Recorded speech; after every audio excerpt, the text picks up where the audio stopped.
जीवन में बिना परिश्रम किए ही व्यक्ति कई बार हार मान लेता है और उस पराजय को स्वीकार करके इस बात को पूर्णतः सत्य मान लेता है कि जीवन में वो कभी भी विजित नहीं हो सकता।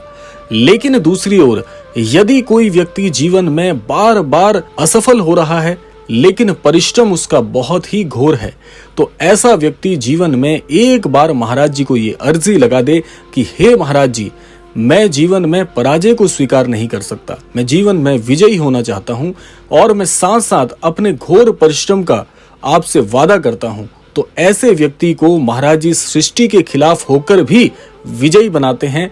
बस एक बार महाराज जी के सानिध्य और संरक्षण को आपको प्राप्त करना होता है। तो आज का क्रमांक कुछ इसी संदर्भ पर आधारित है कि जीवन में बार बार असफलता जब हमें मिलती है तो हम ऐसी स्थिति में भी कैसे अपनी जीत को ऐतिहासिक जीत में परिवर्तित कर देते हैं।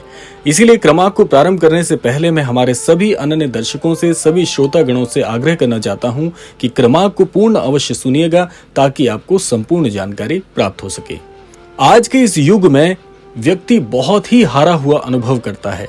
जिस प्रकार से आज प्रगति का ये दौर चल पड़ा है और मनुष्य बार बार घोर परिश्रम करने के बाद भी पराजित हो जाता है, तो ऐसी स्थिति में हमें क्या करना चाहिए और ऐसी स्थिति में यदि हम महाराज जी के सानिध्य को प्राप्त कर चुके हैं तो महाराज जी इसमें कैसे आपको विजित बनाकर आपकी जीत को ऐतिहासिक बनाते हैं।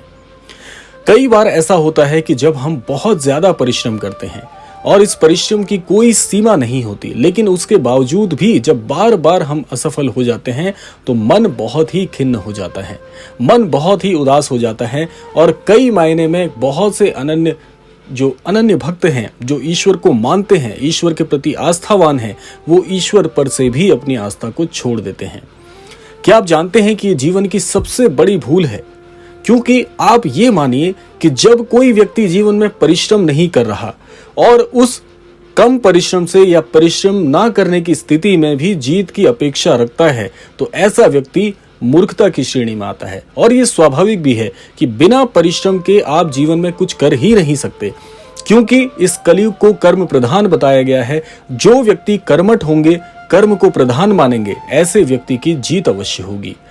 लेकिन इसमें एक बात बहुत ही बड़े प्रश्न चिन्ह के रूप में खड़ी होती है कि यदि ऐसी स्थिति में जब व्यक्ति बहुत ही परिश्रम कर रहा हो, घोर परिश्रम की स्थिति के बावजूद वो जीवन में असफल हो रहा हो, तो ऐसी स्थिति में कैसे हमें अपने मन को संभाल के रखना है, कैसे अपनी बुद्धि, विचार और विवेक को सुदृढ़ करना है ताकि जीवन में आगे बढ़ सकें।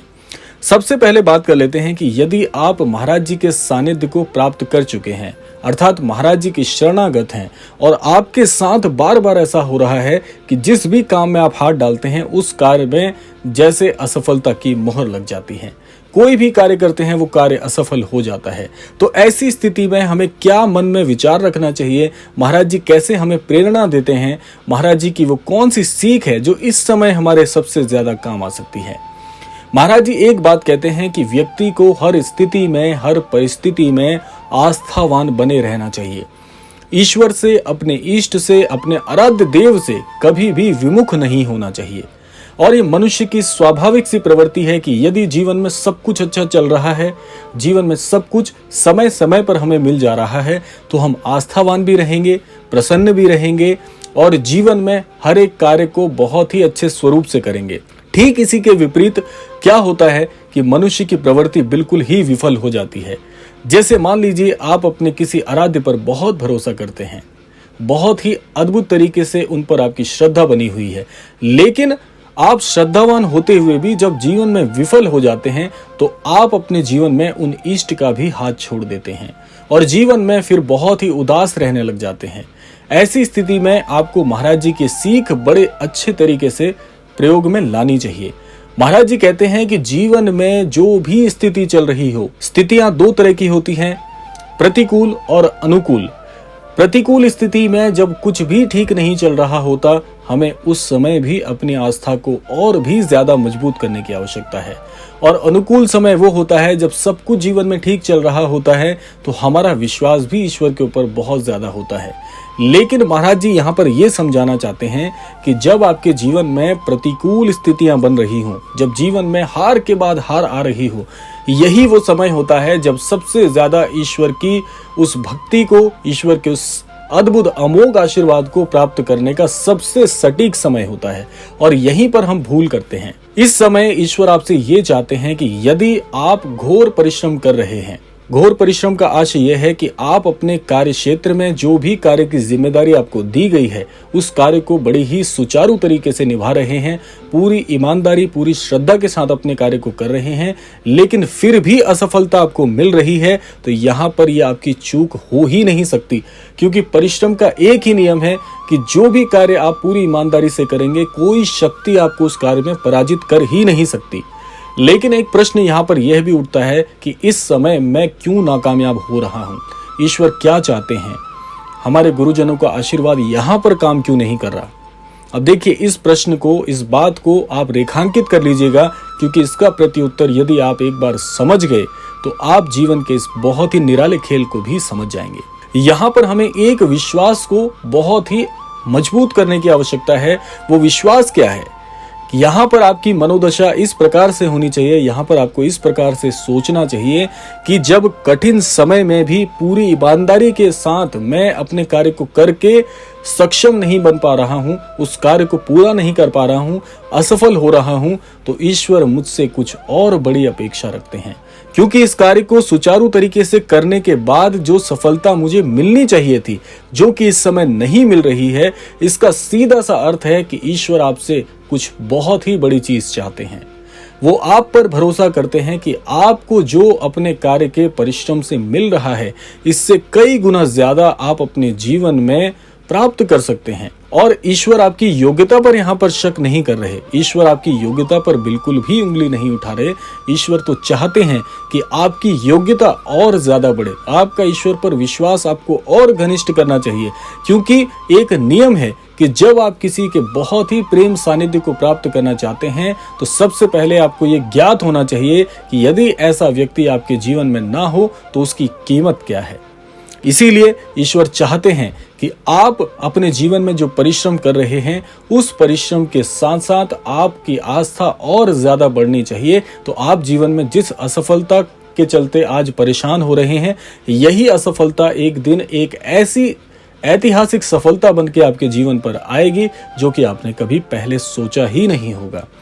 अब यहाँ पर आपको एक विचार मस्तिष्क में करना है, ये दुखी होने का समय नहीं है। ये असफलता तो कुछ क्षणों के लिए है, ये असफलता आपके जीवन का मूल नहीं है। यहाँ पर आपको प्रसन्न होना चाहिए। प्रसन्न कैसे होंगे? अब आप कहेंगे ये तो बड़ी ही अजीब सी बात है कि जीवन में कष्ट आ रहा है और आप प्रसन्न होने की बात कर रहे हैं, ये तो बहुत ही उलट बात है। तो यहाँ पर आपको प्रसन्न इसलिए होना चाहिए, मन को खुश रखने का आशय है यहाँ पर प्रसन्नता से। तो यहाँ पर आपको मन को बहुत ही प्रसन्न रखना चाहिए कि इतनी भीड़ में, असंख्य भीड़ में ईश्वर केवल और केवल आपके जीवन में सुधार करना चाहते हैं।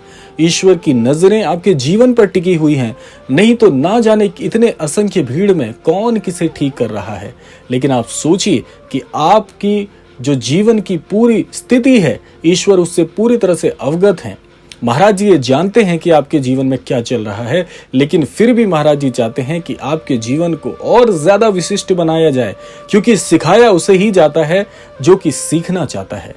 नहीं तो यूं तो बहुत से लोग आज के इस समय में परेशान चल रहे हैं, जीवन के इस बुरे दौर को जानते हैं और अपने जीवन में ना जाने किस स्थिति में चले जाते हैं। लेकिन आपको समझना चाहिए कि यदि स्वयं ईश्वर आपकी परीक्षा ले रहे हैं, तो यहाँ पर आपको खरा उतरना पड़ेगा। ये जीवन का वो दौर है, यदि यहाँ पर आप ठोकर खा के भी प्रसन्न रहते हैं, आप इस बात को मान लेते हैं कि ईश्वर मेरे साथ हैं, चाहे कुछ भी हो जाए ईश्वर मुझे गिरने नहीं देंगे, ऐसा विश्वास यदि आप मन में बना लेते हैं, मैं आपको 100% विश्वास दिलाता हूं कि कोई भी शक्ति आपको आजीवन परेशान कर नहीं सकती, कोई शक्ति आपको आजीवन पराजित नहीं कर सकती। व्यक्ति की हार तभी होती है जब वो अंतर मन से हार मान लेता है, नहीं तो इस संसार में मनुष्य ही एक ऐसा प्राणी है जिसको पराजित करना असंभव है। तो ये था आज का अद्भुत क्रमांक। आशा करते हैं क्रमांक आप सभी के लिए फलीभूत हो। इसी कामना के साथ विदा लेने का समय भी आ गया है और विदा लेने से पूर्व समय है रोजाना की प्रार्थना का। यही प्रार्थना करना चाहूंगा कि श्री महाराज जी सभी को सन्मति और सद्बुद्धि की प्राप्ति कराएं और इस संपूर्ण सृष्टि का, इस संपूर्ण लोक का कल्याण हो। इसी कामना के साथ विदा लेते हैं। मिलते हैं अगले क्रमांक में। तब तक के लिए जय श्री राम, जय गुरुदेव, जय उत्तराखंड।